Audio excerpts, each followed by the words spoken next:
1,54,000 মানুষ মারা যায়। 1,54,000 মানুষ, এর মধ্যে 1,24,000 মানুষ মারা যায় বেঈমান অবস্থায়। প্রতি সেকেন্ডে দুইজন মানুষ বেঈমান অবস্থায় মারা যায়। সারা পৃথিবীতে প্রতি সেকেন্ডে দুইজন মানুষ বেঈমান অবস্থায় মারা যায়।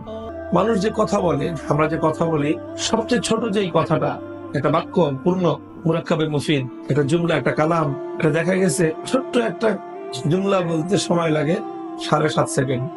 অর্থাৎ আমি একটা কথা বলতেছি, আমার একটা কথা বলার সময়ের মধ্যেই 15 জন মানুষ জাহান্নামের আগুনে পুড়ে যাচ্ছে।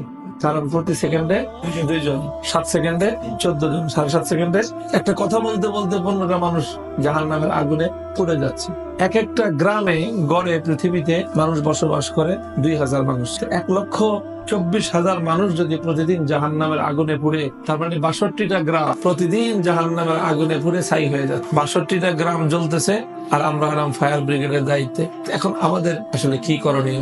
আমাদের উচিত হলো, যেটা আমাদের হৃদয়ের দাউ দাউ করে একটা আগুন ধরা দরকার, সে আগুন হলো দরদের আগুন। আমাদের বাংলাদেশে 16 কোটি মানুষ, এর মধ্যে 14 কোটি হলো মুসলমান, আর বাকি 2 কোটি নাহাদুল্লাহ মুসলিম।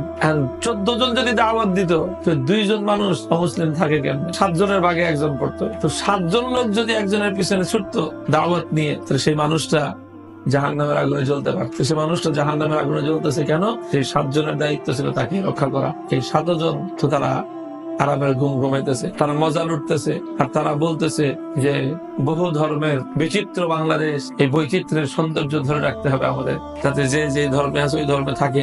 ধর্মান্তরিত হয়ে গেলে তো আস্তে আস্তে কুফর বিলুপ্ত হয়ে যাবে, তখন আর এই সৌন্দর্য থাকবে না। সমাজের প্রত্যেকটা মুমিন যদি দায়ী হইতো, প্রত্যেকজন মুমিন যদি দায়ী হইতো, তাহলে কোন মানুষ অমুসলিম থাকতে পারতো।